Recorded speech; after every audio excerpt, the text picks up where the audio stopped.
In this video, we're going to be talking about what to do when things go wrong in your body. Another discussion that we're also going to have is why some people achieve success and why others do not. And so before I get into the weeds, I want to make a disclaimer that what I'm not going to do is I'm not going to preach to you. I'm not going to tell you that the reason why you haven't achieved success in your fitness or with your body composition or with your performance is because of X, Y, and Z.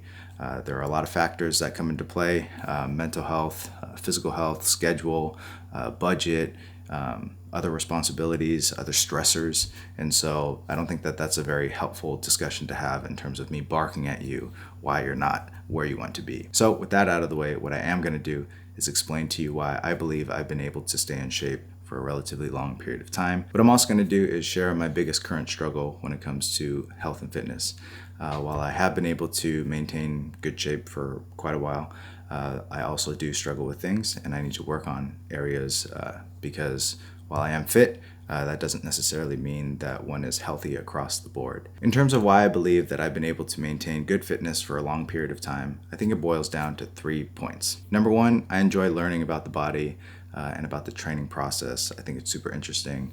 And so it just kind of gives me innate motivation to go out and do the breathing exercises, the boring mobility drills, the conditioning, the weight training in the gym, and also competing in my sport because it just serves as like a testing ground in terms of identifying good versus less good protocols, exercises, or methods. Second point, I just inherently really value my health and fitness.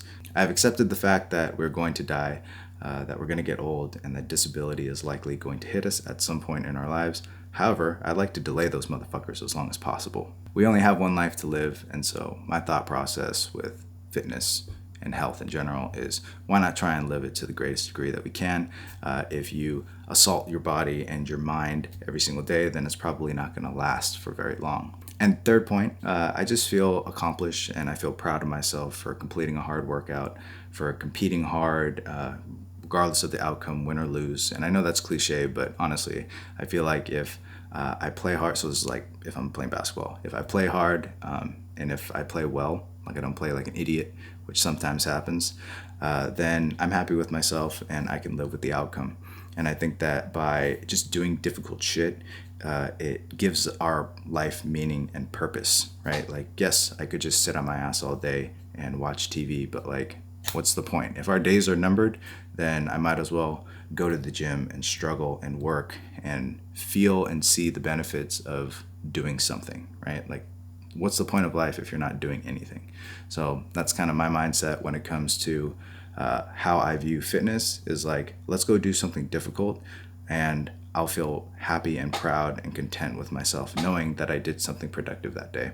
I believe that people who don't succeed with fitness tend to shy away from the soreness or the difficulty of just training hard. I think that if you can really lean into that suck, accept the fact that it's just part of the process, and also realize that nothing worth having comes easily, I think it's going to give you a better mindset to just stay committed to doing the work that needs to get done. In terms of my biggest current struggle, I have two. First of all is I have this reoccurring right knee pain, and I also have relatively high stress. So talking about the knee pain, if I don't do the things that I need to do to take care of my body and to take care of my foundation, then I feel the pain. So for me, it's kind of nice in a way. I guess I would prefer not to have it at all, but it's a nice reminder that like if my knee is feeling wonky, then I probably haven't been keeping up with the breathing stuff, the mobility stuff, the coordination stuff, all the really basic but super important foundational work that's needed in order for me to move well. I also deal with a lot of stress. I have a lot going on in my life, lots of hats to juggle, and so my resting heart rate is relatively high despite being in what I think is pretty decent shape. I obviously could get into better shape, but I think a lot of it is just not ever turning off, right? Just constant consumption or comparison with other individuals or people that I look up to, which is not healthy, but it's just I'm human. And so what I found is that by forcing myself to create pockets in my life of low stress, going outside, taking a walk, hanging out with friends, meditating, just kind of being still and being okay with quiet and nothingness, that's been super helpful for me. So that's not the easiest thing to do, especially when you struggle with not always feeling productive. So my two biggest struggles are dealing with this knee pain and just making sure that my body continues to move well as I get older and hopefully continue to train at a high rate. And then B is just managing stress. So I think that if you enjoy learning about the body and how to make it move and function better, I think that if you truly value your health and fitness and want to maximize the amount of quality years that you have on this earth.